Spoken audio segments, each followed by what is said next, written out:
بسم اللہ الرحمن الرحیم۔ آپ جانتے ہیں کہ کھانے میں سے بہترین کھانا کون سا ہوتا ہے؟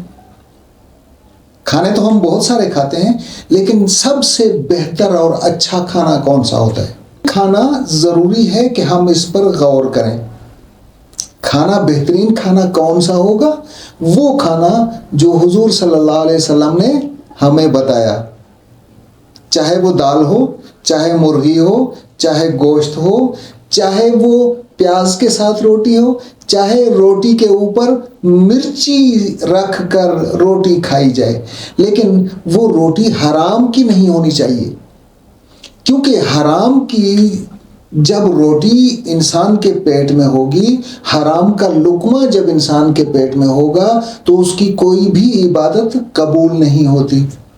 حضور اکرم صلی اللہ علیہ وسلم نے ارشاد فرمایا، ما اکل احد طعاما قط، کبھی بھی کسی شخص نے کوئی ایسا کھانا نہیں کھایا ہوگا، خیر من ان یاکل من عمل یدہ، اس سے بہتر کہ وہ اپنے ہاتھ سے کما کر کھائے۔ جتنا اپنے ہاتھ کی کمائی کا کھانا بہتر، صاف ستھرا، پاکیزہ ہوتا ہے، اس سے بہتر کھانا ہو نہیں سکتا۔ وَأَنَّ نَبِيَّ اللَّهِ داؤد علیہ السلام كَانَ يَأْكُلُ مِنْ عَمَلِ يَدِهِ، اللہ کے نبی حضرت داؤد علیہ السلام اپنے ہاتھ کا کمایا ہوا کھاتے تھے۔ دوسرے پیغمبروں کو بھی آپ دیکھیں، دوسرے پیغمبروں میں سے اکثر پیغمبر کسی نہ کسی پیشے کے ساتھ وابستہ ہوتے تھے۔ خود حضور اکرم صلی اللہ علیہ وسلم کی زندگی کو دیکھا جائے تو اس میں تجارت کا ایک پہلو نمایاں نظر آتا ہے۔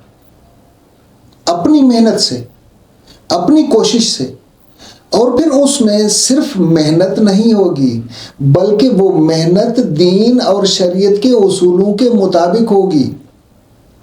جائز طریقے کو اپنائیں گے، ناجائز طریقے والی محنت نہیں ہوگی کہ کہیں سے چوری کر لیا اور چوری کرنے میں چونکہ محنت لگتی ہے اس لیے یہ بہترین ہو گیا، ایسا نہیں ہوگا۔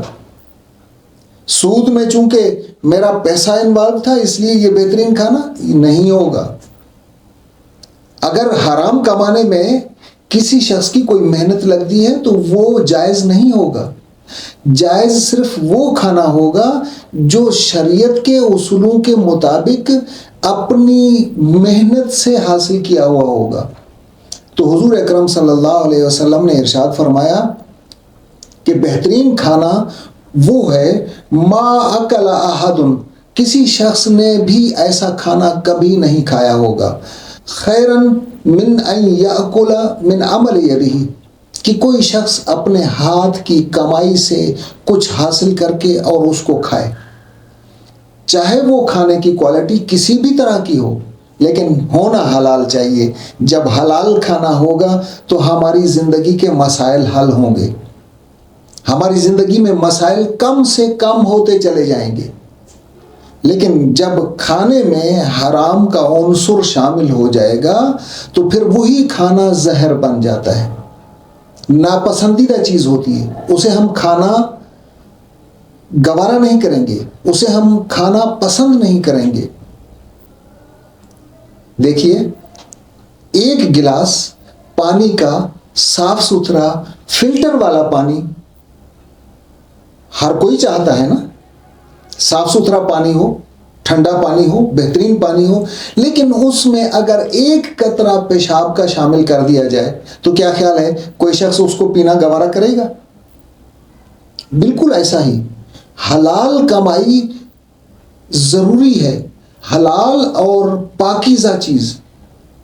قرآن مجید نے ارشاد فرمایا، کلوا من الطیبات ما رزقناکم، جو کچھ ہم نے تمہیں دیا ہے اس میں سے حلال اور پاکیزہ چیزیں۔ قرآن مجید نے ارشاد فرمایا، یا ایھا الرسل کلوا من الطیبات ما رزقناکم، جو کچھ ہم نے تمہیں دیا ہے اس میں سے پاکیزہ چیزیں استعمال کرو۔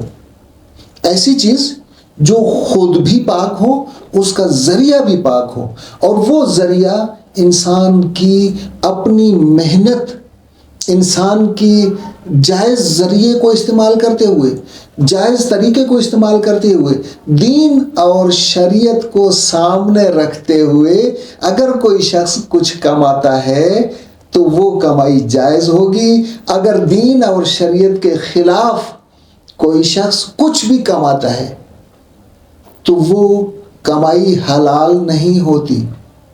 پھر چاہے تو نمازیں بھی پڑھتا رہے، چاہے تو حج اور عمرہ بھی کرتا رہے، لیکن کمائی اگر اس کی حلال نہیں ہوگی تو یہ عمرہ بھی بیکار، یہ حج بھی بیکار، یہ نمازیں بھی بیکار، یہ روزہ بھی صرف سارا دن بھوکا مرنے کے مترادف ہوگا. اس سے اس کو حاصل کچھ نہیں ہوگا.